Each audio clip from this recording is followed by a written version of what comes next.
On my mama, on my hood, I look fly, I look good. Touch my swag, this shit cool. Hey, what's up, everybody? It's your girl Bondi Blue, and I am back for another Love and Hip Hop Hollywood review, you guys. Okay, so it's been a whole bunch of mess today, y'all, because I guess they filmed the Hollywood reunion today, so it's all kinds of mess. Okay, but you know what? We gonna wait for it. We gonna wait for it. We ain't gonna get into it today. We gonna get into this past episode that came on last night. Okay, so let me start off with Keyshia Cole and get her out the way.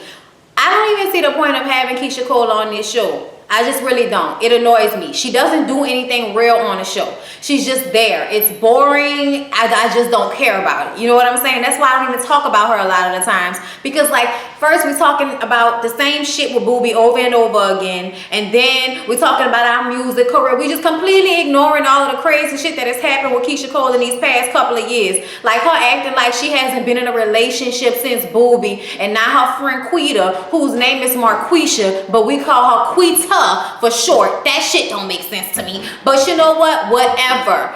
Her and Zell decide they want to hook Keyshia Cole up on a blind date, okay? So she gonna go out on a blind date. She have Boobie come over to watch the baby for her. And he like, so you going out like that? You ain't gonna put some clothes on? And she like, don't be coming at me like that. You ain't my daddy, nigga. We broke up, okay? And she was like, what about you? Where your little girlfriend at? And he was like, well, I'm working on that. And she was like, well, while you working on that, you need to be getting my face up off your hand, because he has a tattoo of her on his hand. And it was just like, who gets a bitch whole face on their hand? Like, child, whatever. So he said he gonna, eventually get an X on it with blood dripping down. And I'm like, the fuck you gonna do all that for? She like, hold up, did I do you wrong or did you do me wrong? Like, did I cheat or did you cheat? Because I thought you cheated. So why you gonna get blood dripping from me like I did you something? But that's how niggas be, okay? Even if they can't trick you into believing that you wrong in a situation in their mind because you actually left, you wrong. See, no, we ain't doing all of this with Boobie and Keyshia Cole, okay? Because even the way they was looking at each other and all of that makes me feel like, I don't know if y'all really done. I don't know. I don't know how I feel about that. But she goes on a date with this comedian. And it was just like a funny scene, okay? Apparently he hit up Quita in the DMs. And that's how they got on this date. And it was just all jokes and shit. He brought her chocolate and flowers and all of that. But she still wasn't like really into him. It was just jokes. It was just like, what are we doing? Like, what are we doing? So Moniece, this episode is going through it. Okay, we thought it was gonna start off all cute and shit. We going miniature golfing with the family, okay? Fizz, aka Drew, is there. AD is there having way too much fun over there by herself playing golf. And the baby is there as well, Lil Cam. Now, she first starts to talk about how she's sore because she got caught in the line of fire when Zell decided to attack, okay, Mr. Red like Tony the fucking Tiger. Her and Lyrica got hurt in that little melee. But anyway, he just feels like, I wish Moniece would grow up and get friends that's doing 30-year-old mom shit. Not 25-year-old thought pocket, busting it open and fighting and shit, okay? Because honestly, like, that is immature as fuck for you to be so ride or die for friends that's ready to fucking fight for no reason.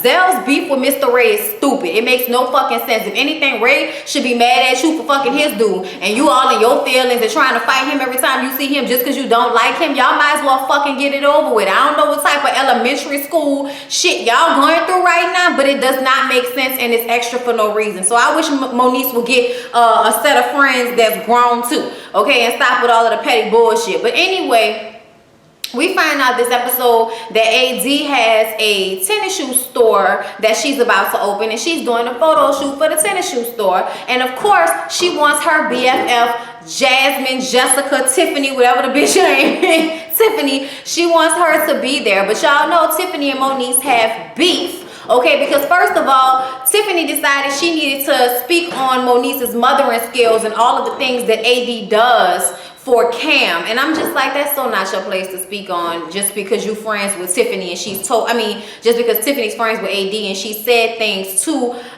Tiffany about Moniece. I just didn't feel like that was cool to just be throwing that in people's face. But you know what? Bitches be bitches, okay? Especially when they really want to fuck, okay? It seems to me that Tiffany may have some feelings for AD as well, because it just does not make sense the way she goes at Moniece. Like, who the fuck cares if she's not a real lesbian, bitch? She ain't eating your coochie, so what you worrying about it for? Like, I don't care if that's your friend. You way too involved, bitch. The only reason you would be this involved is if you wanted AD for yourself. So please stop fronting on us. Okay, Moniece said she was gonna think about it, but we know that AD gonna invite Tiffany any fucking way, okay? So she invite her to the show, to the photo shoot, and Drew is there, Nia is there in the cute little gear, everybody bucked up, Moniece there. We're all having a good time, and then here comes Tiffany walking in with fucking security like she about to fight off rip, okay?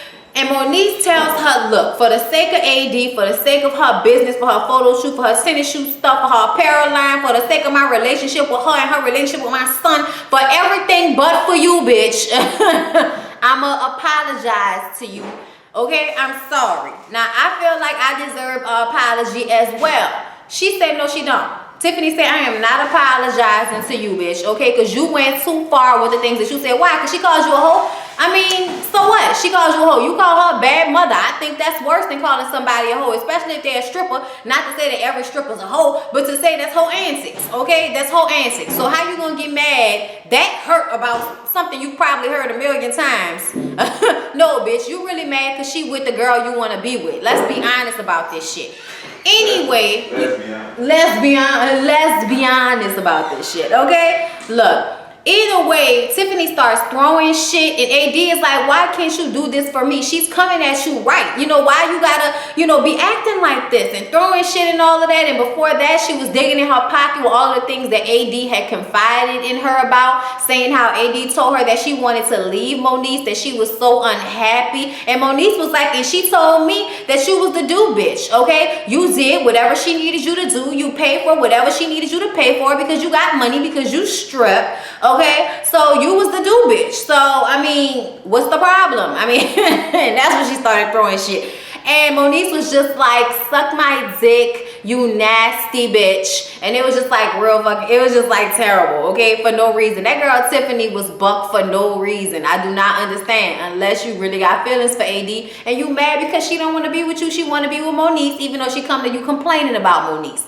To me, as soon as AD realized that Tiffany really does not like Moniece, you need to stop telling her all your fucking business. This is your fault. The way you standing up there screaming and hollering like it's somebody else's fault, it's your fault for telling her all y'all business when you know she don't like Moniece. She told us last time she didn't like Moniece. So if you are further speaking to her about the private shit that's going on between you and Moniece, you setting yourself up for the fall, AD. Okay? So stop looking. That's when I'm gonna tell y'all right now, I totally understood where Moniece was coming from.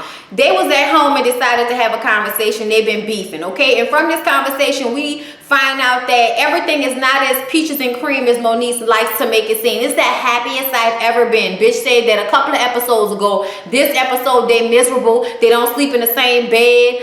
Moniece's sex drive goes down when she feels the hypocrisy. I'm like, you kind of full of shit right there, Moniece. Give me a break. But at the same time, I feel her because I feel like AD likes to shift blame too. You are partially to blame for that situation with Tiffany because you shouldn't have been telling her all y'all fucking business, okay? But instead of taking your responsibility fully like you should, it's all on Moniece. Even though she's saying, why don't you take your responsibility? You lying. You don't take responsibility, AD, because you continue to say you didn't say the things that you said. Like, no, you said it. You set this shit up, okay? And if Moniece don't like that, bitch, it's because obviously Moniece sees that she wants you, okay? And y'all know Moniece crazy. But in this situation, I was kind of feeling where she was coming from, even though we all know Moniece is crazy and draining as fuck. And poor little AD probably never had the stamina to deal with the crazy shit. Who knows? All I know is their whole little relationship made me feel like it was about to be over. Because I ain't never seen two people be like, oh, all right, we just gonna have to agree to disagree. Fuck you. I'll see you later, bitch. They don't sleep in the same bed or nothing. And then this is gonna drive her to go and, be dancing all up on Alexa Sky. And we know how, even though they made up, Moniece and Alexa Sky do not get along. So that is not gonna be cute, okay? Moving along.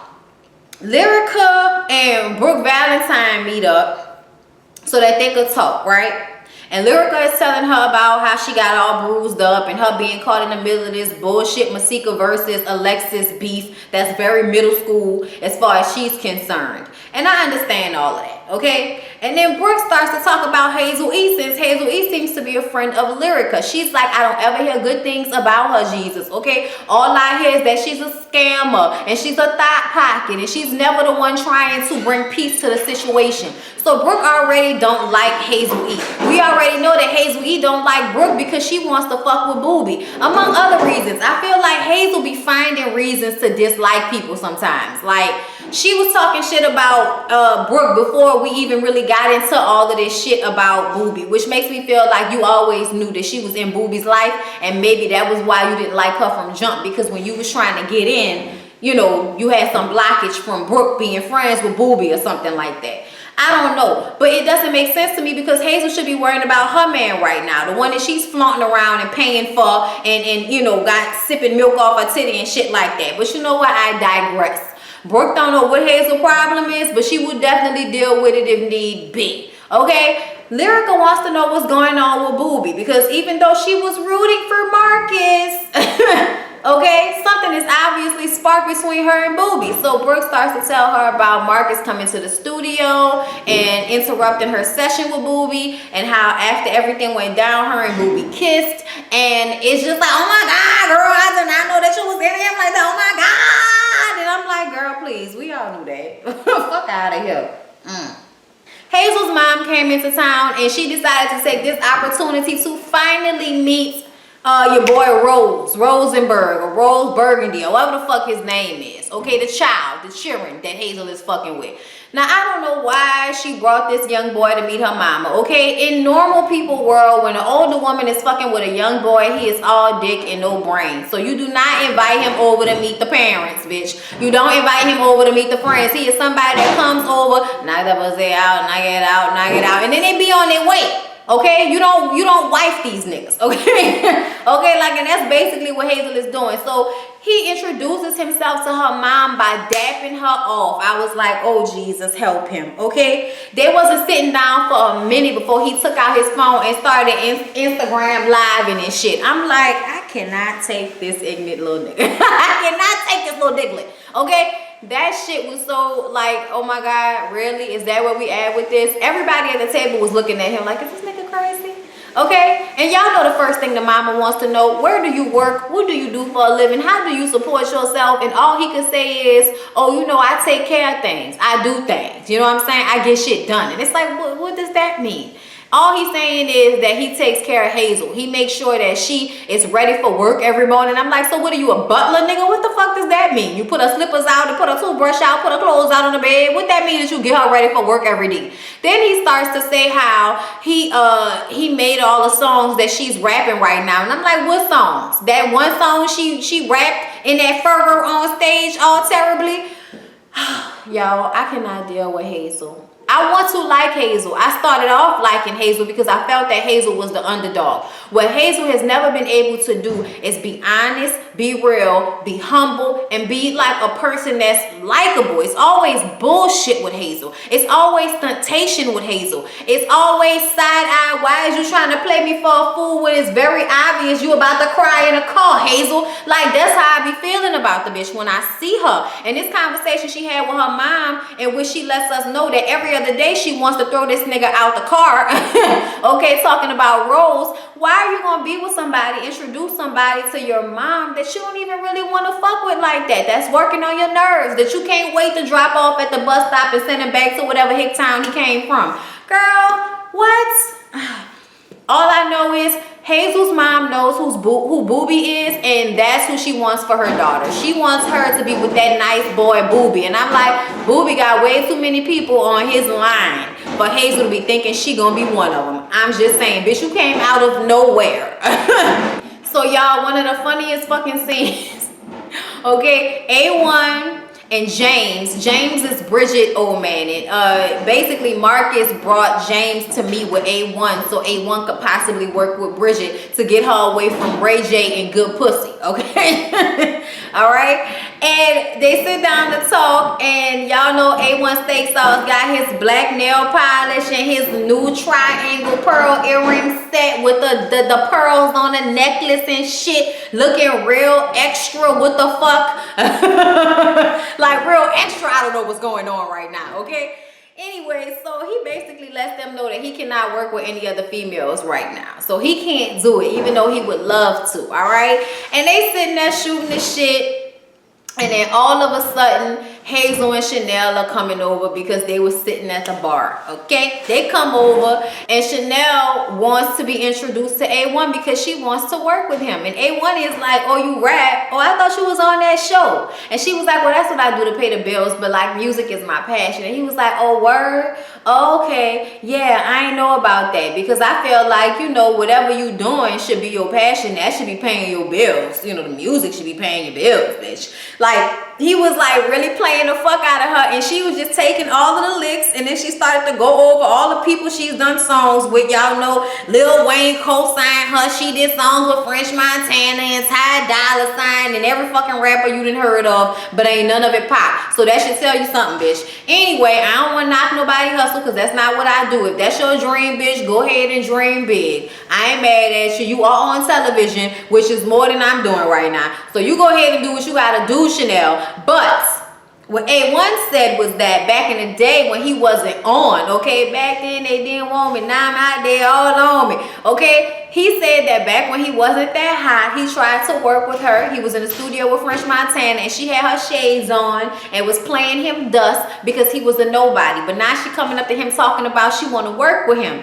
And he like, I'm sorry, honey. With that said, I'm going to have to fall back. I can't work with you, okay? I just can't. Okay, and she was just like, it's okay. I mean, he just must not know my track record, my musical track record. She always saying that, and it's like, bitch, it doesn't matter what your musical track record is. If you didn't have a hit, if nobody knows your songs, if nobody's looking for you, if nobody cares about the features you did, it doesn't fucking matter. Okay, when she hit that track record line, that's when he was like, oh yeah, Charlamagne told us about it. And this must have been right when the Charlamagne Chanel West Coast shit happened. I talked about it on the Bondi Blue show. And y'all remember he was on the show that she hosts, that she co-hosts, and he basically said she was a whack rapper, and she got mad about it and stood up and was talking with her hands and being all, you know, hyphy with it. But like, you know, basic, at the end of the day, you must be trash because don't nobody care, bitch. So then Chanel says that Charlamagne talking about her puts her on the same level as Drake and Kanye and all the greats that he talks about too. Mind you, Charlamagne gave her donkey of the day today for even saying that shit, bitch. Just because I talk about you and everybody else does not mean you are on the same level as the other people that I talk about, okay? Stop that shit, okay? Stop that right now. Stop that right now, Chanel West Coast. That's not what it is at all, okay? While she's saying all of this, Marcus is acting a fucking fool, okay? He's doing all the theatrics and falling back and everything about the stuff that she's saying. So in her trying to get her words out and him doing the most, she like, well, hold up. Why are you worrying about me when you should be worrying about that old messy situation you had popping between Brooke and Jay? And he like, hold up, why you in my business like that? And this is when Hazel jumps in and was like, oh yeah, see, because I thought that Brooke was your girl, but then I saw her at Lyrica's song release party with Boobie. So I'm like, what is this little bitch around LA doing? And Marcus was like, little bitch. See, that's what we ain't gonna do, okay? I may not be with her, but you ain't about to be disrespecting her like that. That's not what we do. And Hazel's like, well, that's what I do. Okay, that's what I do, okay? Because she's a non-motherfucking factor at this point. And he's like, well, what do you do, Hazel? She was like, well, first of all, I'm lit. Okay, I'm like, I didn't know that was a job description or something that you can put on a resume, bitch. I didn't know that was something you could put on a repertoire, that you was lit. Sit your ass down with that. Then she's talking about, and I got my book in Barnes and Nobles all over the country, and I'm sold out, and I'm global, and I run LA and all of this shit. And Marcus like, bitch, there may be 2, 3 LAs as far as I'm concerned if you run one of them, because I don't know that LA. They was playing the fuck out of both of them until they got up and walked off. And that's what I be talking about with Hazel. You always leave yourself open to be played and disrespected because you do not know how to handle yourself. You should not have started talking about that situation with Boobie and Brooke because that has absolutely nothing to fucking do with you. Just like you felt embarrassed for Chanel when she started running off all the songs she's done, that's how embarrassed we felt for you when you started running off that shit you know about Boobie and Brooke like he didn't already know because A1 is a messy bitch and told him last episode, bitch, you late. Bridget meets with Marcus in the studio and they decide to work together since they couldn't find anybody else because A1 couldn't do it. So Marcus decides that he will work with her in the studio, and they've been friends for a long time. But they want to keep this away from Brooke because they don't want Brooke to be all in the business, I guess. And I'm like, so that makes me feel like, did Marcus fuck Bridget? Bridget, are you going to try to fuck Marcus? Like, that energy was a little weird to me. I felt like y'all might try to fuck each other, which is fucked up considering the fact that your old man is the one who hooked this up, Bridget. I mean, the energy was just kind of like, are we friends or are we fucking? I wasn't too sure about it for a moment, okay? I just wasn't too sure, bitch. You need to get that together. But they gonna work on some music together, I guess, better than Good Pussy. And I don't know, a lot of shit will be better than Good Pussy. So Booby has his performance, y'all. Okay? And Brooke gets there and she sees Bridget, and Safari's there with Fizz, and you know, we all here. Hazel and Chanel are there. We all here to support Booby with his jacket and his greased up, you know, chest. I'm sure that Safari supplied the coconut oil. All right, to get your man on the butt like that when they get on stage. Okay? I actually like Booby's song. Like, I thought it had a nice little feel to it. I couldn't really tell so much about his vocal skills because, you know, I don't know. But I do want to hear it because I did kind of like how the feel of the song was, okay? But look, in conversation, Bridget and Brooke are talking, right? And Brooke is asking if Bridget has seen Marcus. She lies and says that she has not seen Marcus, okay? And yeah, she won't fuck him. Like, why you being secretive? Why would Brooke care if y'all working together if y'all been friends all this time?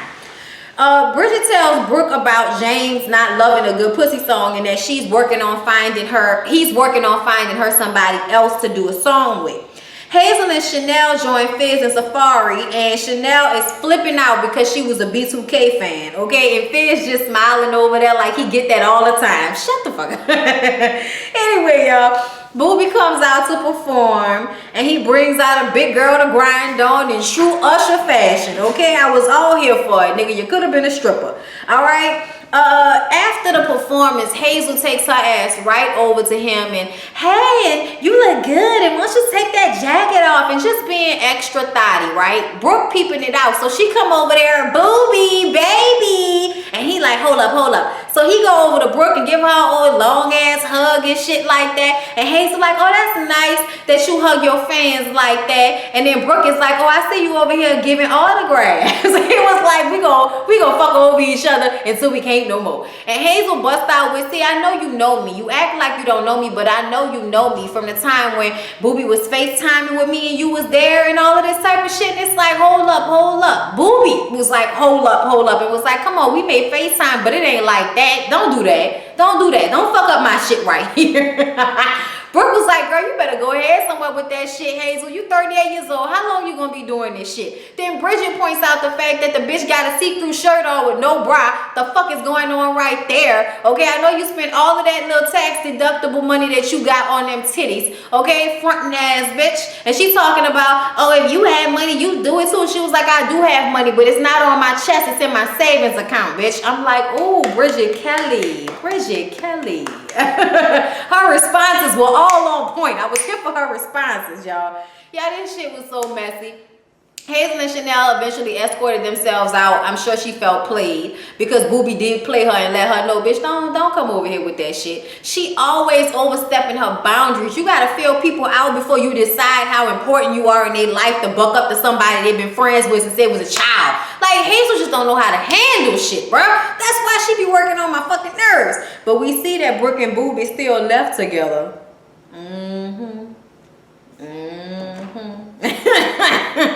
Y'all, this episode was very entertaining and very interesting. Please don't forget to like, comment, and subscribe to my channel.